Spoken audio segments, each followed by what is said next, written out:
السلام عليكم ورحمة الله وبركاته. ازيكم عاملين ايه؟ يا رب تكونوا بخير. انا النهاردة طالعه لكم بوصفة جميلة جدا وسهلة ومش هتكلفكم اي حاجة خالص ومش هتاخد وقت منك خالص. دي خلصت في ثانية، ولو عملتيها غدا هتبقى بصي مش هتاخد منك وقت اصلا. تعمليها بقى في الوقت اللي انتي عايزاه. هي طريقة عمل الشكشوكة. دلوقتي هتجيبي صينية وتحطي فيها زيت وتحطي فيها البصل. طبعا البصل ده هتقطعي حتت صغيرة وتسيبي تقلبي البصل في الزيت وتسيبيه شوية يتشوح. كان طعمه رهيب، كان طعمها تحفة. دي ما عادتش اصلا. طبعا هتفضلي بقى تقلبيه شوية وتسيبيه بقى يتشوح.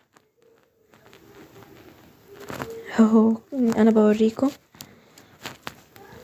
شفتوا ما قلبتوش ياما، قلبته حبة صغيرين. شايفين اهو. وهبدأ افضي ده كده. حطيت عليه حتة سمنة. ده كده بعد ما تشوح هحط عليه الطماطم وهقلبهم مع بعض كده. هفضل اقلبهم كويس. شفتي مكوناتها بسيطة وما خدتش وقت وهيبقى طعمها تحفة. مش قادرة اوصف لكم كان طعمها عامل ازاي اصلا. كان طعمها رهيب كده. بعد ما قلبتهم مع بعض انا بقلبهم واسيبهم شوية وارجع اقلبهم تاني زي ما انتوا شايفين اهو.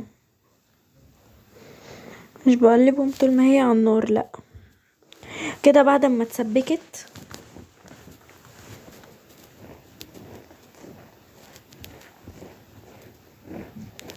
هتبدأي تجيبي البيضة وتقسميها نصين وتفضلي تحطيها. تبدأي بقى ترصيها في المكونات اللي احنا عملناها الاول اللي هي الطماطم والبصل. وهتبدأي ترصي البيض. البيضة هتتقسم نصين. طبعا انا بحط فلفل اسود ياما علشان احنا بنحب الفلفل الاسود. التوابل بتاعتنا هي فلفل اسود وملح. كده هحط الفلفل الاسود وده الملح.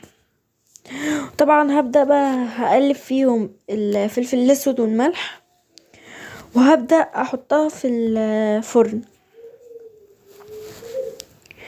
وده كده بصوا المنظر. ودي نهاية الفيديو معانا. متنسوش تعملوا لايك واشتراك وتفعيل الجرس. والسلام عليكم ورحمة الله وبركاته.